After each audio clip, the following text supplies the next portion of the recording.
Então, aqui, eu acho que é o momento da gente passar para todos nossos clientes, para colegas advogados, para a sociedade esclarecer, né, que não existe causa-ganha, né, essa frase que é sempre dita aí no meio da sociedade, não existe. Querendo que a gente entrasse com a determinada ação.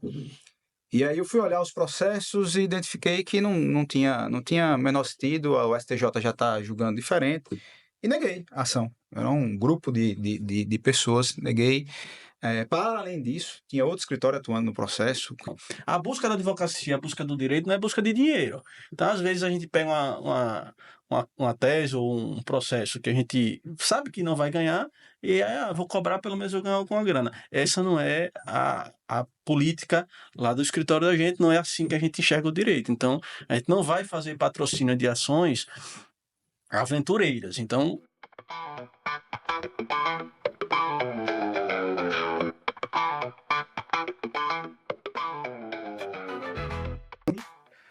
Fala, meu povo, sejam todos bem-vindos ao podcast Além da Decisão, que é um podcast que vai além do jurídico, além das súmulas e, claro, além da decisão. é isso mesmo. Aqui nós vamos falar sobre as decisões, sobre as teses que deram certo, as teses que deram errado, nossas experiências como advogado, como escritório, como gestão, como peticionante e, principalmente, sobre as decisões. De forma mais leve, de forma mais clara, para que todo mundo consiga ter esse acesso e entender qual é o âmago das decisões prolatadas no Brasil inteiro. E aqui iremos falar para todo tipo de público, né? Para advogado, para os nossos clientes, para aquelas pessoas que têm curiosidades para saber como é o mundo jurídico. Então, fiquem com a gente, que agora daremos início ao Além da Decisão. Vamos embora. Eu sou Diogo Dória, sou advogado previdenciarista, com a história de mais de 20 anos de atuação, professor universitário por mais de 10 anos, atuando em várias áreas, inclusive no empresarial. E nós temos um escritório com mais de 13 anos e a nossa atuação, ela tem uma história, óbvio, e é isso que a gente vai colocar aqui. As experiências, os bastidores, tudo aquilo que se passa além dos autos. Então aqui a gente vai contar toda a nossa trajetória, mas principalmente vocacionada para o que a gente trabalha no dia a dia. Então, nosso escritório, a gente hoje entende o escritório como um escritório abrangente, mas que a gente trabalha em áreas bastante específicas, que a gente vai trazer aqui as decisões, não só das áreas que a gente trabalha, mas decisões que são impactantes, decisões que vão além da pessoa que está ali na lide, que abrange toda a sociedade. Sou Marcelo Victor, né? Advogado especialista em direito previdenciário, atuo há 15 anos na advocacia, tenho especialidade na área, né? 10 anos, completei esse ano de especialidade, e ao longo desse tempo trabalho com aposentados, com pensionistas, com o público, muitas das vezes seleto, que é os aposentados da Petrobras, mas ao longo dos últimos 5 anos, o escritório vem trabalhando com todos os tipos de aposentados, pensionistas, e o Além da Decisão ele vem para tentar trazer uma forma simples, né? Um conteúdo direto, um conteúdo para que os clientes entendam o que se passa dentro de um processo, o que é que tem dentro daquele processo, como é o curso do processo, que ele vai além daquela decisão que é proferida nos autos. Boa, Marcelão. Eu gosto de falar sempre que no nosso escritório a gente tem o Dr. Rômulo, nosso parceiro aqui, que é o cara das causas impossíveis. Ele gosta de enfrentar os grandes desafios jurídicos, tal qual o Santo Ivo. E nosso parceiro Marcelo, doutor Marcelo, é o advogado, é o executivo do escritório, é o cara que é pau para toda obra, ele está sempre no desafio das questões tanto administrativas quanto práticas da advocacia, é o cara que entende muito bem de RPV precatório. Eu sou Rômulo Augusto, sócio também, nós três somos sócios, na verdade, e a gente está juntos desde 2010, né, nessa batalha aí na advocacia, e a gente sabe que não é fácil o dia a dia da advocacia, né? O que a gente pretende aqui, então, é aclarar muitas das situações que a gente passa, e a gente sabe, principalmente para aquele que é o cliente que está labutando no judiciário, ele está ali, na verdade, ele tem um ou dois processos, então que gera uma certa ansiedade. E quando a gente vem para cá tratar sobre essas decisões, tentar clarear um pouco como é que anda o processo, acredito que a gente vai poder trazer também essa facilitação, a, a paciência de aguardar o processo. O Gão bem pontuou, a ideia é a gente trazer de forma prática, né, o processo para esses episódios. Então, a gente vai trazer o pragmatismo no processo, né? Então, eu acho que para aquele que tem interesse, né, que tem interesse na causa, que tem interesse no processo, ou as pessoas da sociedade que têm interesse de conhecer na prática o que é, né, um processo, uma decisão, os recursos, vai gostar bastante desses episódios. É isso mesmo, veja. As pessoas tendem a resumir, eu acho que vocês pensam da mesma forma, tendem a resumir a advocacia à busca apenas do resultado num processo judicial, né? E isso é limitar muito a nossa atuação. A advocacia vai muito além disso, e é isso que a gente busca apresentar aos nossos telespectadores. A advocacia não é só o processo, ela começa bem antes, desde o pré-contrato, na conversa, na negociação com o cliente, na identificação de uma tese, né? E a gente precisa entender, inclusive, como o judiciário está interpretando aquela tese, ou aquele caso, né? Entender os bastidores, o cenário dos tribunais de justiça, da Justiça Federal, o que é que está influenciando hoje o STF, o STJ, e é isso tudo que a gente quer discutir aqui. O nome vem da ideia de compartilhar com vocês para além das decisões. O seguinte, como é que a gente chega em determinada tese jurídica? Né? Como é que se processa esse estudo? O que é que se é avaliado para a gente chegar e ingressar com determinado tipo de demanda? Porque a gente trabalha muito com ações de massa, né? Que a gente consegue escalonar para diversas pessoas, ou seja, que aquele fato acontece com muita gente. Como é que a gente vai chegar nesse denominador? O que é que a gente precisa para desenvolver a tese? O importante da gente passar para o nosso público que a gente, o escritório ele tende a criar, né, teses, movimentos dentro do meio jurídico, que acabam que a gente cria uma tese, uma identidade e leva isso para o judiciário. Quando chega no judiciário, eu gosto muito de pautar isso. Eu sei quando o processo começa, mas não sei como ele termina.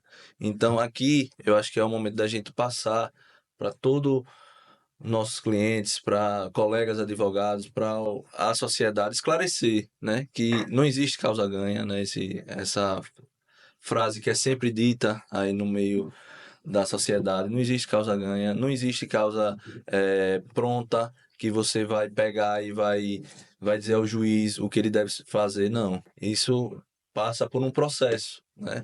Existe código para isso de processo.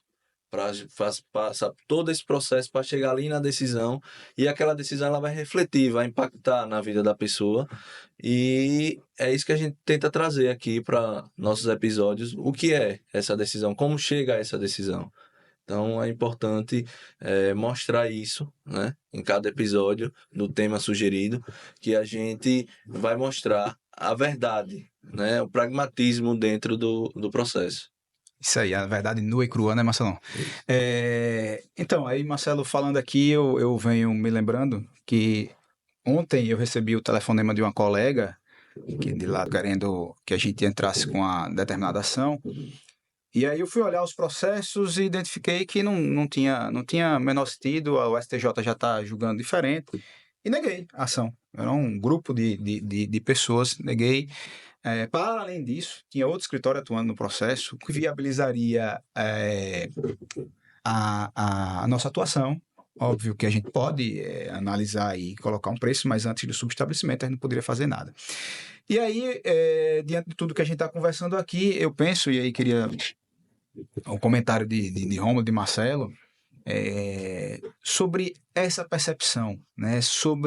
É uma coisa, como eu disse, a gente está acostumado a ver a advocacia só na atuação do processo, só no contencioso, mas essa negociação, como é que a gente deve receber o cliente e ser direto com ele, vale a pena seguir ou não, esse é o momento de a gente ajuizar essa ação e brigar por esse direito, ou pragmaticamente, veja, os tribunais estão julgando de forma contrária, o risco de insucesso é muito grande, é melhor a gente ficar por aqui. Se a gente chega naquela situação da mudança da advocacia, né? Da modernização. Eu pude passar por um momento onde a advocacia ainda era mais primitiva, sem tanta tecnologia, o processo era físico, a gente ia no fórum buscar o processo. Eu comecei, por exemplo, eu estava me lembrando disso, eu comecei a usar o Google em 2003, quando eu comecei a universidade. E hoje é massificado, mas na época não era. Então a gente já enfrenta esse problema, porque o cliente chega para a gente, não, tem jurisprudência. E aí a gente tem que explicar para o cliente o que é jurisprudência de fato. Porque a jurisprudência nada mais é do que um julgado, certo? Não é uma lei, não é um precedente. Ele é um julgado que vai servir de conhecimento. E aí a gente tem jurisprudência para tudo quanto é gosto.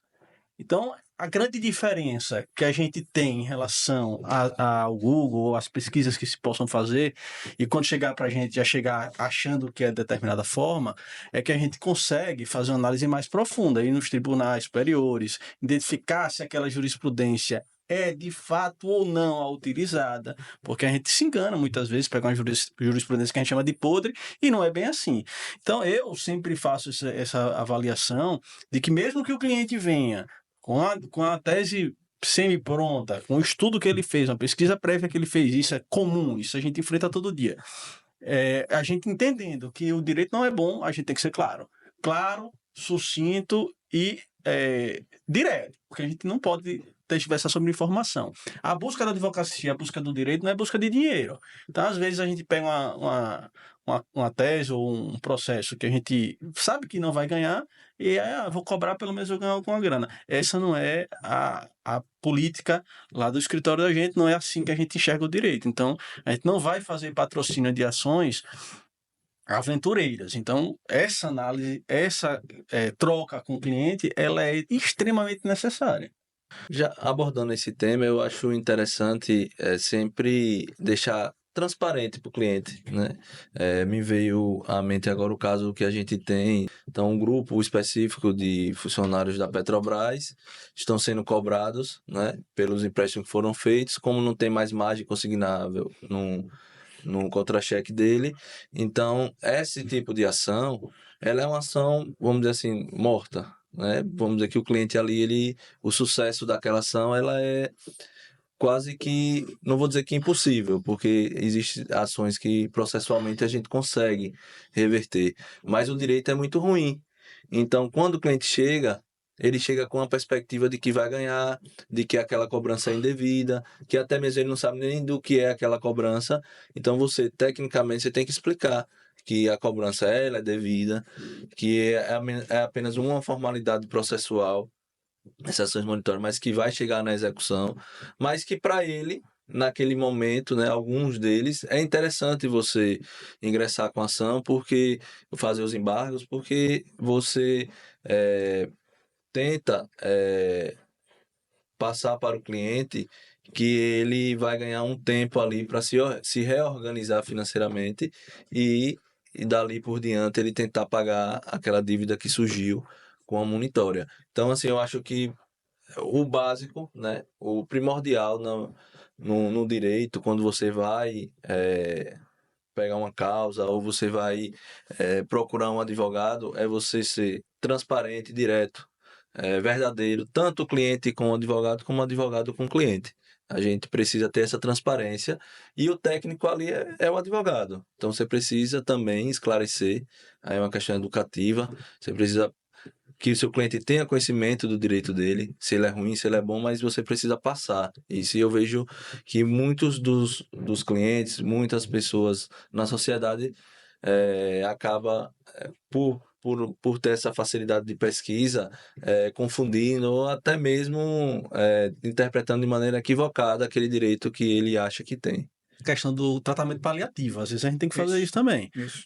Porque o direito é ruim, a gente não vai te defender. Não, não é isso. Todo mundo tem direito a contraditório e a ampla defesa. Mas às vezes o trabalho da gente é só esse. Mas a gente tem que dizer para o nosso cliente: olha, sua chance de vitória é mínima. Já aconteceu em outros processos, eu lembrei de outro caso aqui, que eu cheguei para o cliente: olha, aqui você só vai ganhar se a perícia for favorável. Se não for, tá derrotado. Ah, não, tudo bem, mas vamos fazer a defesa, e aí você vai pedir as perícias e a gente vai tentar demonstrar que nós estávamos certos. É o cuidado paliativo, né? Tem alguns pontos que vocês tocaram aqui, porque eu acho que encaixa perfeitamente nesse caso. Para mim, me impressionou. Era um colega e ela tinha esses clientes que era contra um fundo de pensão, uma ação, e por conta da experiência da gente nessa área, ela me procurou.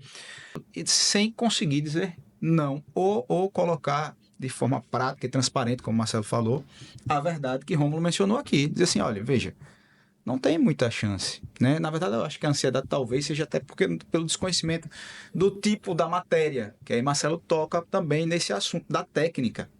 O responsável técnico é o advogado. Então, o advogado tem que ser muito claro e transparente, como o Rômulo mencionou também no final.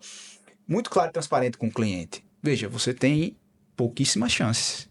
Você quer continuar? É esse o valor? O contrato está aqui? Ou não? O advogado também tem a liberdade técnica e negocial, como eu usei nesse caso, porque para mim não interessava, achava que a gente iria perder e não era interessante para o escritório, então disse, não, veja, obrigado pela confiança, obrigado por procurar a gente, mas eu não aceito, eu não quero, né? É diferente, como o Marcelo citou, um exemplo muito interessante, que é das monitórias, né?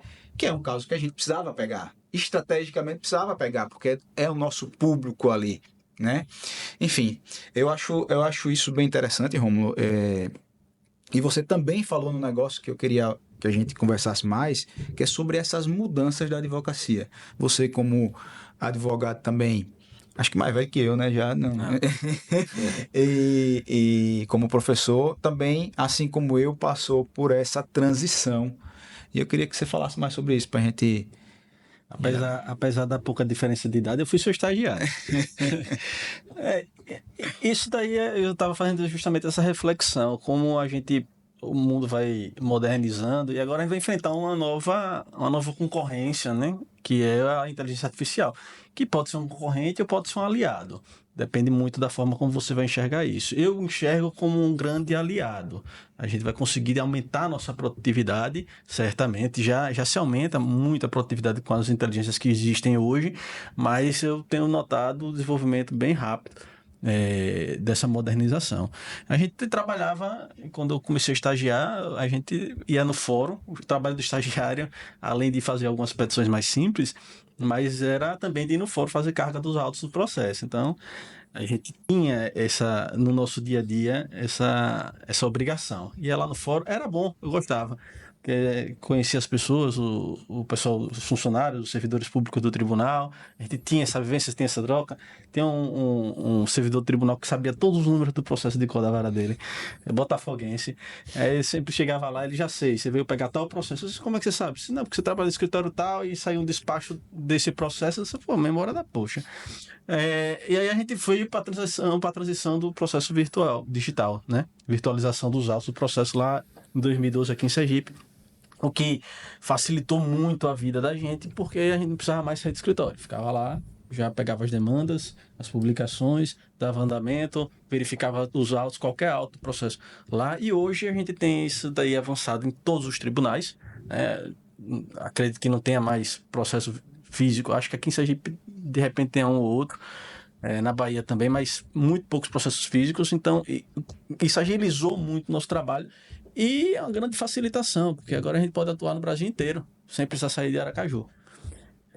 A atualização é bom, mas por outro lado também a gente traz concorrência para a gente de outros estados. Então, essa mudança, principalmente no trato com o cliente, porque o cliente ele não é mais uma pessoa que vai chegar para você sem saber de absolutamente nada, ele vai ter conversado. Outro dado importante, eu me formei em 2009, meu AB foi tirada em janeiro de 2010, a gente tem um quantitativo grande de advogados no mercado, E a pessoa, quando chega com você, normalmente tem algum parente que também atua na área jurídica, ele já tirou as dúvidas dele lá, já veio no Google e chega para você com uma certa expertise. Então não dá para a gente tratar mais como se a gente fosse o grande dono da verdade. A gente precisa também ter essa sensibilidade de demonstrar para o cliente que você realmente conhece aquele tema, que você já se aprofundou naquele tema dali, e para isso não basta a gente analisar jurisprudência. A gente hoje tem um sistema de precedente muito importante, que também não basta a gente ler o enunciado do precedente, a gente precisa ir lá e entender como é que surgiu esse precedente, que acho que é um tema que a gente pode abordar aqui. Isso é um precedente novo aí do STF, sobre isenção de imposto de renda. Acho que a gente pode abordar esse ponto também. Então, toda essa circunstância muda muito. A gente chegava um cliente no escritório sem essa quantitativo de... Porque hoje o cara chega um amigo meu estava falando um certo dia que ele fez a petição na inteligência artificial, ele não é advogado. Não é advogado e fez a petição. Ele tem sim jurisprudência, aqui eu fiz a petição na inteligência artificial e tem esse... Poxa, eu vou dar uma verificada nessas jurisprudências que você está falando, aí eu vou me aprofundar. E quando você chega lá e vai se aprofundar, aquela jurisprudência que eu falei há pouco é uma jurisprudência podre, não é a aplicável de fato, não é a majoritária. Não é que os tribunais superiores vão entender, não é que a maior parte dos juízes vão entender. Então essa mudança é muito drástica e a gente teve que passar por essa mudança, né? A gente passou por todas essas fases. Eu gosto muito de pontuar que eu sou seu contemporâneo, Romulo, e a gente passou por uma transição, né? Quando a gente começou a advogar, o processo era físico. Era engraçado que a gente fazia o despacho nos próprios autos, né? Muitas vezes. E aí a gente começou a entrar... Tem gente que fazia de caneta, de né? caneta. E não podia falar como juiz, né? Porque se falasse como juiz era repreendido nos autos. Ainda peguei essa fase. E de lá para cá, assim, 15 anos, o mundo mudou, né? Então, a advocacia também, né? E a advocacia faz parte do mundo. A globalização chegou de uma forma impressionante. Então, você pega ali a fase do físico, aí vai para o virtual. Dentro do virtual, você acaba tendo vários sistemas, né? Que você vai ter que trabalhar com eles, né? Jurídicos, né? Do judiciário, né? E você começa a ter que aprender a trabalhar com essas ferramentas. E aí você tem um trabalho a mais. E mais, o próprio cliente, ele acaba tendo uma informação rápida do processo dele. Então, você precisa também se atualizar nisso. O seu escritório, o escritório da gente, quando a gente começou, a gente era no papel. Eu recebia publicação, a gente fazia nossos despachos no papel, pegava lá a cópia dos processos nos tribunais, lá nas varas, e ia ler o processo. Hoje não, é virtualizado. Então, hoje a gente tem um sistema, né, de processos. O cliente já recebe automaticamente, né, que a gente foi criado um núcleo de atendimento aí na gestão de Diogo, que é nosso diretor técnico lá no escritório, ele cria esse núcleo. A parte da controladoria, a gente tem 4 sistemas hoje que a gente trabalha para controlar o processo do cliente. E toda essa mudança ela veio por causa da modernização, por causa da virtualização. E ainda digo mais, o cliente, a gente tem que mudar a cultura dos clientes. Porque o cliente precisa entender que ele pode buscar o conhecimento do processo dele. Às vezes o cliente fica esperando, uma coisa que é educativa. O cliente pode ir numa vara, pode sentar no computador, numa lan house, se não tiver computador, e consultar seu processo. Então, assim, muitos colegas não passam isso para o cliente. Eu adoro quando o cliente sabe consultar o processo dele. Para mim, a transparência é o primeiro ponto. Isso é a modernização traz isso. E aí eu vejo que a advocacia, ela, às vezes, ficou no passado. Ela espera que o cliente vem atrás de você, você se blinda ali da forma que pode para tentar botar você acima do cliente, só que isso acabou, porque a concorrência é muita. E esse pessoal que está chegando, né, que é da advocacia nova, essas pessoas elas entendem da modernização, elas já entraram com esses sistemas, né? Então, é uma concorrência que é legal, é bacana, eu também não vejo nada demais, eu acho que a gente é que tem que se atualizar, a gente é que tem que fazer o da gente e não pensar que a pessoa está fazendo uma publicidade mais agressiva ou o cliente gosta daquele advogado porque ele sabe mexer com as redes sociais, com a modernização. Isso é do jogo, a globalização traz isso e eu acho que a gente é que tem que se adequar a isso. Perfeito, Marcelo. Acho que o Rômulo pontuou muito bem as fases, né? Como eu era bebê nessa época, mas também passei. Na verdade, o Rômulo já era meu estagiário, a gente trabalhou com processo de papel. A gente tinha que ir para o interior, fazer carga dos autos, vir fazer a defesa e devolver o processo lá na comarca que perdia um dia só para fazer a carga e devolver. Às vezes tem que fazer a manifestação, às vezes nem precisava fazer a manifestação só para ver os autos, né? Enfim, mas Marcelo tocou nos pontos interessantes. E eu queria registrar aqui que eu acho que a gente fala, quando a gente fala nas mudanças, a gente fala pelo menos em 3 eixos de mudanças, né? Houve uma grande mudança do judiciário. O judiciário, o Rômulo citou a migração para o virtual em 2012, aí, mais ou menos, pelo menos aqui em Sergipe, né? Foi. E aí tem uma briga nacional, inclusive, porque o PJE foi criado para unificar no Brasil inteiro. Mas até hoje a gente tem sistemas que têm suas peculiaridades, suas diferenças, e isso dificulta muito para a gente. O eixo do judiciário, o eixo da advocacia, que mudou bastante, e a gente está falando aqui, eu acho que esse também é um dos grandes pilares do podcast, falar das mudanças que aconteceram na advocacia. Marcelo citou, Romulo citou, a história de ir lá e o cara saber também como é que estava o processo dele. Marcelo citou de como relacionar com o cliente, né? Como o advogado deve relacionar com o cliente, porque o cliente hoje ele já tem mais informações, no passado não tinha. Então, mudou para a advocacia. A advocacia, Romulo mencionou a inteligência artificial, né? Hoje, inclusive quem não é advogado, utilizando inteligência artificial na advocacia, que eu acho que é uma temeridade. Mas mudou muito e a gente precisa se atentar a isso, porque tem o outro eixo que eu deixei de falar, vou falar agora, que é o mercado. O cliente mudou, né? As formas do cliente acessar o processo mudaram. As formas do cliente buscar o advogado mudou, né? O cliente hoje, ninguém sai batendo na porta de um escritório. O cara vai e procura no Google, né? Procura no Instagram, procura no Facebook, sei lá. E aí, eu acho que nesse ponto a gente já tem uma percepção diferente, mas nesse ponto a advocacia e os clientes, eles precisam ter essa compreensão para que, inclusive, algumas legislações que são muito fechadas se abram a essa novidade. Porque só assim a gente consegue ter mais eficiência nessa relação cliente-advogado e o TJ, e o tribunal. O TJ, eu digo, Poder Judiciário. Não é isso, Romulo? O que você acha com relação a esses eixos que eu mencionei aqui? Não, eu concordo, é exatamente isso. E aí eu estava lembrando aqui, eu sou controlador do escritório, então a parte de publicação passa muito pela minha pasta. Eu estava lembrando aqui que recentemente o CNJ publicou, editou, né? Não tão recentemente, mas editou a obrigatoriedade de todos os sistemas dos tribunais ao redor do Brasil de publicarem no DGEM, né? Do Diário de Justiça Eletrônico. Mas antes disso, antes dessa obrigatoriedade, a gente tinha, como nós tínhamos processo no território inteiro, nacional, nós tínhamos que entrar em sistema por sistema, nas senhas, com certificados, né?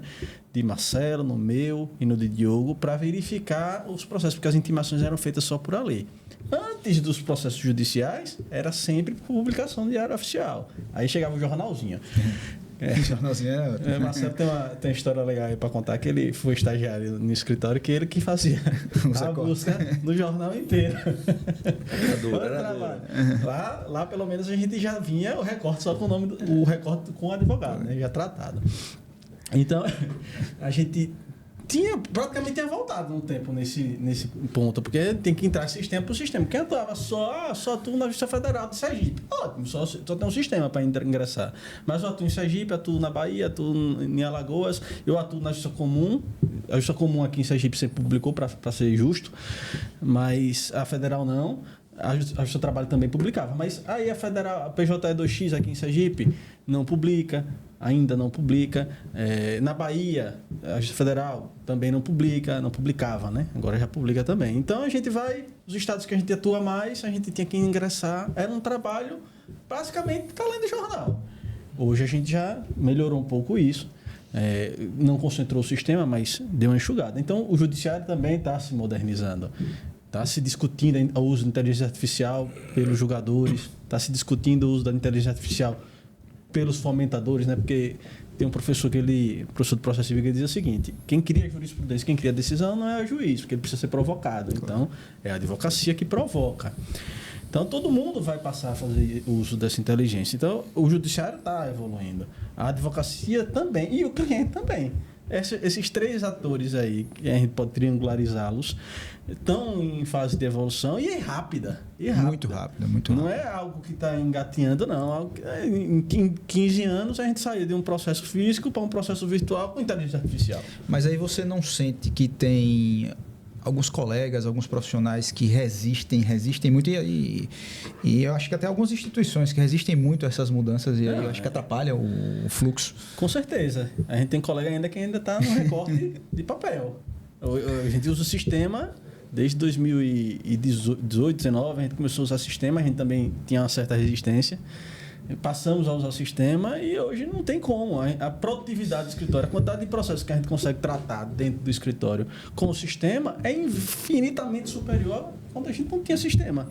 Que aí a gente tinha que pegar o recorte que inicialmente vinha no jornal, papel, recortado, depois era eletrônico, né? A intimação era enviada para o nosso e-mail. A gente lá do e-mail a gente tratava e mandava para os e-mails dos advogados para poderem peticionar. Hoje é completamente diferente, muito mais ágil, muito mais fácil de se fazer.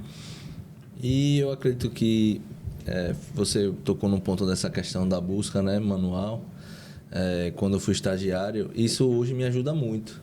Eu acho que é outro ponto também que o fuçador de processo, as pessoas esqueceram de entender que são humanas também, que elas precisam também, não é só a máquina que vai fazer por elas, né? Então hoje eu consigo acessar todos os sistemas e fazer busca assim, sem processos rapidinho, porque eu aprendi ali num papel que era difícil. Eu passei 3 meses, só consultando o nome Marcelo, conte também como é que você fazia a busca de jurisprudência. Então, a busca de jurisprudência era num livro. Naquela Barça, né? Aí ele procura aí essa jurisprudência. Então você passava o dia todo para encontrar a jurisprudência. Que não. Você, meu amigo, você tinha que ter um olhar mesmo perfeito para encontrar. Mas hoje, com o sistema, eu acabo que aquilo que eu fazia, que eu levava horas, eu levo minutos. Eu acho que em 5, 10 minutos, o que eu levava ali um dia para fazer, eu faço isso dentro do sistema. Isso, por alguma forma, me ajudou, né? Então, eu levo isso como uma aprendizagem. E o pessoal falando da questão da modernização, eu acho que aí é onde está o risco, né? O advogado parar de entender que ele precisa se atualizar, precisa ter uma técnica apurada, ele precisa saber quem é o cliente dele, né? Não dá para a gente deixar que uma inteligência artificial atenda seu cliente, né? De uma maneira, você precisa. Aí vem a parte, eu acho que é o terceiro pilar ou o quarto que a gente tem que conversar bastante, pode ser até um tema do episódio, é a humanização, né? Essa tecnologia aí não traz humanização, até que inventem uma IA de humanização, né? Pode acontecer, eu não duvido não, mas a humanização do processo, eu acho que é muito importante hoje, no cenário que a gente vive. Já tivemos 2 spoilers aqui, não sei se vocês perceberam, né? Romulo falou do tema do STF, isenção de imposto de renda, já Marcelão falou agora da humanização na advocacia, interessante.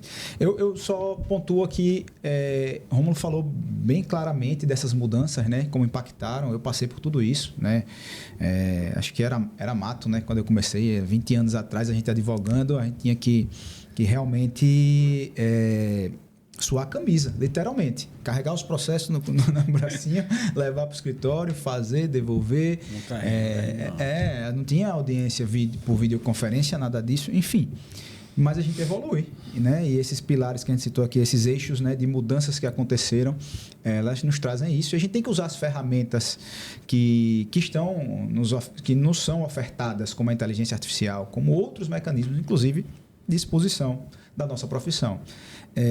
Mas aí Marcelo faz um contraponto que é interessante, que é ter esse equilíbrio, que eu acho que isso é muito importante e é difícil para os colegas entenderem e até para o cliente, às vezes, entender, né? Que você tem a inteligência artificial, você tem o mecanismo tradicional e você precisa equilibrar os dois com muita técnica. Porque quando você deixa que apenas ou confia única e exclusivamente numa ferramenta, veja, é ferramenta. O pedreiro usa a ferramenta, mas é ele que faz lá a atividade dele. Aqui a advocacia continua no protagonismo. Eu acredito que vocês pensam como eu. A advocacia continua no protagonismo e não vai acabar. Essa história de que o fim está próximo, esses motes obscuros, eu sou completamente contra. Eu acho que está mudando e vai mudar cada vez mais. E a gente precisa estar atento a isso, né? Bom, então, Rômulo, tem alguma Rapaz, Diogo, na verdade, veja, a gente está passando por um momento que o colega advogado que não entender qual será o papel dele, porque aquele replicador de informação, eu vejo muito. Eu dei aula também há alguns anos, de 4 a 6 anos, não me lembro exatamente o tempo. E eu vi alunos que estudavam por videoaula. Vi muito também. Videoaula, eu cheguei, professor, estou por videoaula, estudei muito para a prova, e mesmo assim, mas veja, videoaula, você não sabe nem quem é que está lá. Qual foi o estudo científico que ele fez para chegar nessa conclusão dele? Replicar o que está na lei é fácil, você lê lá a lei e tem. Você vai sua interpretação. A minha interpretação é essa. Mas a minha interpretação é que é a minha interpretação da maioria. Aí a gente está aí desde 2015, que é o novo CPC, que não é tão novo assim, né? Desde 2015, há 10 anos, a gente vem discutindo a questão do precedente. O precedente, ele precisa ser utilizado e ele é obrigatório, da observância obrigatória. Aí o cidadão vai lá, lê a ementa do precedente e acha que já sabe o que é. E não é bem assim. Então, se você não perceber que você precisa se aprofundar nos temas, você vai acabar realmente sendo substituído por uma IA. Porque ela vai fazer esse papel de replicar. Não tem, a gente já encontra isso. Hoje, imagina daqui a 5 anos, com a evolução que tem. Eu penso dessa forma. Eu concordo, desculpe interromper, mas eu concordo com você, Rômulo, e acho que mas a mudança acho que vai ser em alguns profissionais, né? Sim. Alguns profissionais vão ter dificuldade por conta disso, né? O cara que só é replicador, ele vai ter, obviamente, ele vai ter dificuldade clara. Agora, a profissão, não. A profissão, ela sofre a mudança, né? Acredito que a profissão, ela ainda vai perdurar durante muitos anos, principalmente porque, Marcelo tocou num ponto importante, a humanização. Ela não vai, a IA não vai entender. Porque, veja, o direito nada mais é do que análise fática. A lei está lá dizendo quais são os fatos permitidos ou não. Então, boa parte das discussões de direito é análise fática. Se a gente for para a seara criminal, que é algo que a gente não entende aqui, né, que a gente não trabalha muito, mas no direito criminal você pode matar alguém. Eu lembro disso da faculdade ainda. Se você matar alguém, você pode ser legítima defesa ou pode ser homicídio. Né? E pode ser culposo, doloso. Mas se você mata alguém e é legítima defesa, quem é que analisa isso? É a lei? Não, é o fato. Então, essa análise fática. Será que a inteligência artificial vai ter a delicadeza, em algum momento, de demonstrar que aquele fato foi por exemplo, uma forte emoção e aí reduzir um pouco a pena? Acho que não sei. Talvez no futuro, mas por agora não. Agora quem consegue fazer isso somos nós. Que com a análise detida, com a conversa, com o olho no olho, com o trato direto com o cliente naquele atendimento, que a gente obrigatoriamente faz, a gente vai tendo essas percepções. E aí a gente vai humanizar a coisa. Eu entendo assim, que a advocacia, eu vou para a letra da lei, para a Constituição. A gente é uma função indispensável à justiça. Então, acabar com a advocacia é acabar com a Constituição e com os pilares, né, do Estado. Então, o advogado ele sempre vai existir. Não tem como você viver em sociedade sem ter uma pessoa que vá ali levar ao judiciário o conflito. E eu acho assim, como o Diego disse, é a modernização, a mudança, né?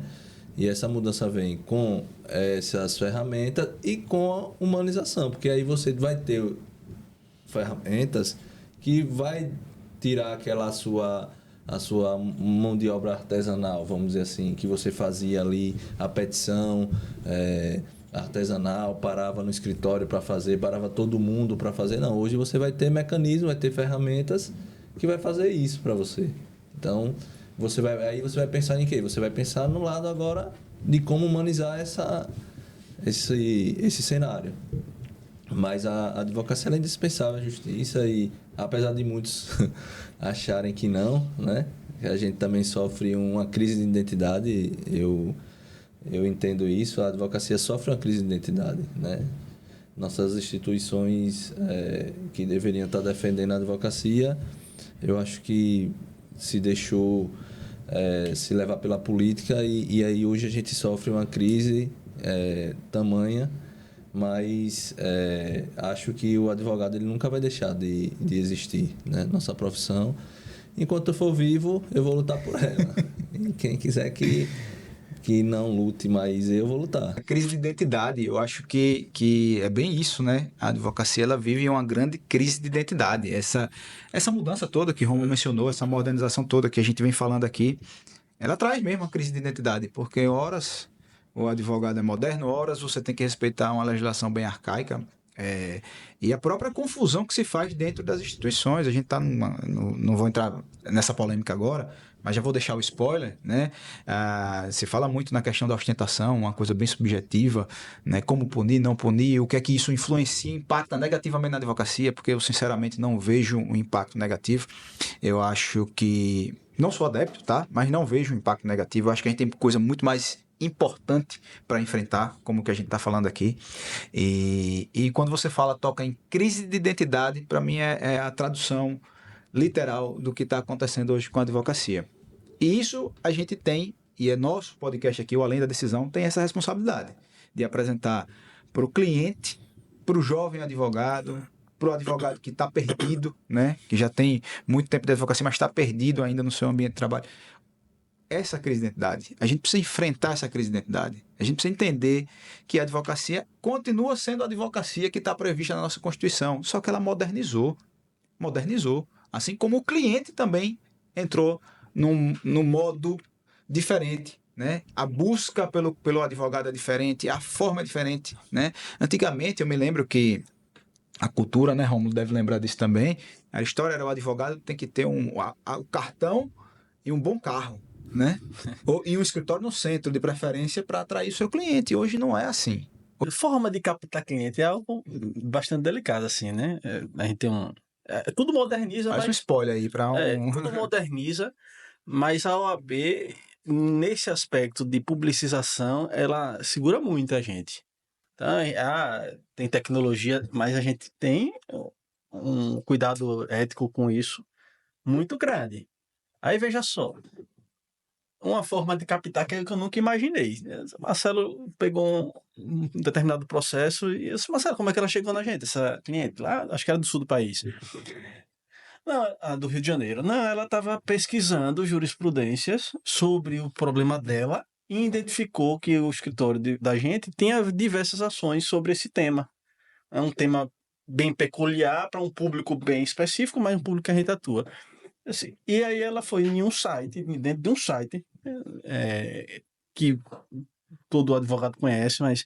De jurisprudência, né? De jurisprudência, que ele joga lá jurisprudências de todos os lugares, e ela, pesquisando as jurisprudências, viu que, olha, esse escritório aqui tem uma ação, 2, 3, viu que tinha várias ações, algo que eu jamais imaginaria que alguém iria. Ela fez uma busca mais detalhada e ela conseguiu chegar na gente. Foi no Instagram depois. Depois ela foi no Instagram, viu o Instagram da gente e conseguiu chegar até a gente. Então, a gente tem, não a publicização aí das demandas que a gente faz, ela é um pouco coibida, mas está lá.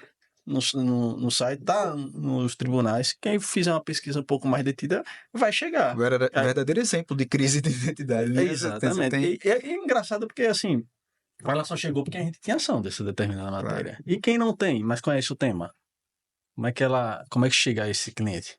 Né? Esse é o que a gente tem que enfrentar, porque a advocacia jovem está começando agora, como a gente começou lá atrás, mas na nossa época era um pouco diferente, porque a concorrência era menor, mas a gente tinha que lidar no dia a dia, no boca a boca, então a gente tem que conversar com outro, mostrar o que, é que a gente fazia.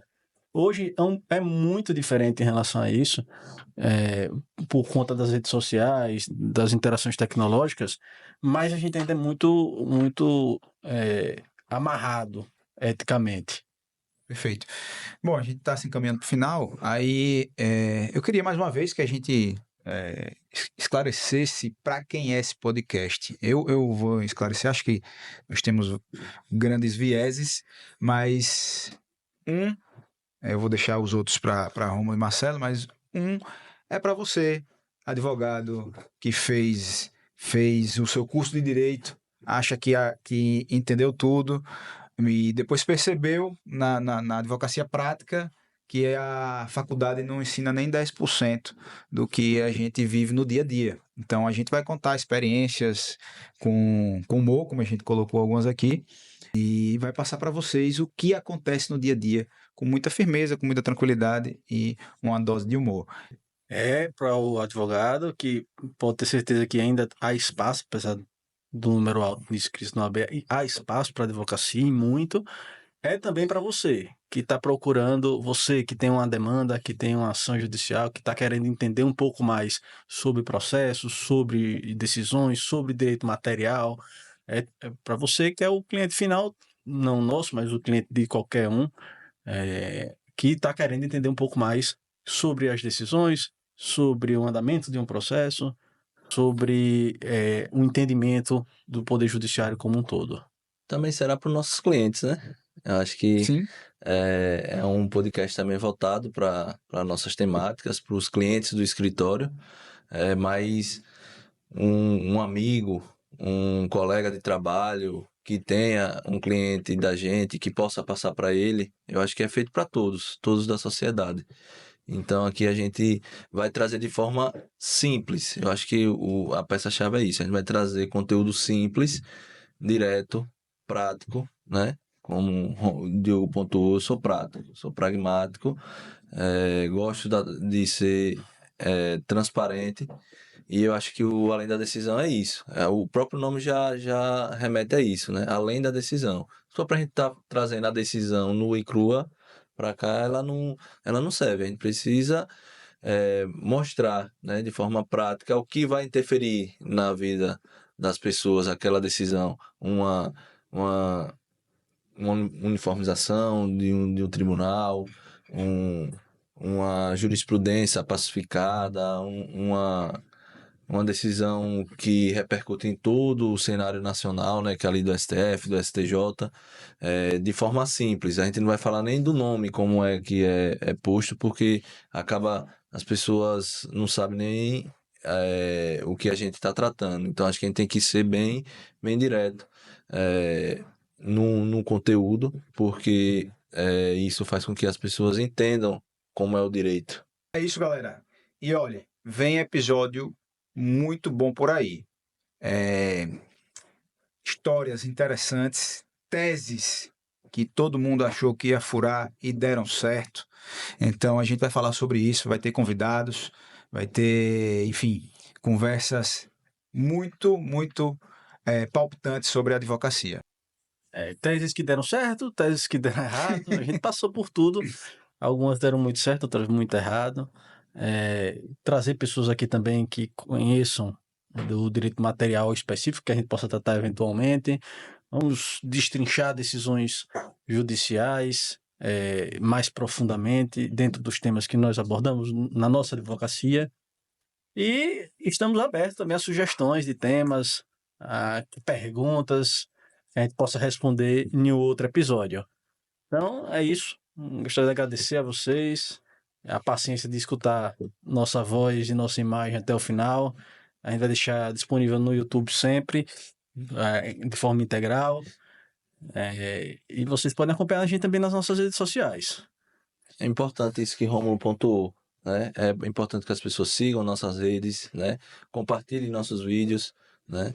Porque isso vai chegar a um número muito maior de pessoas, para aquele seu colega, amigo de faculdade, amigo de trabalho.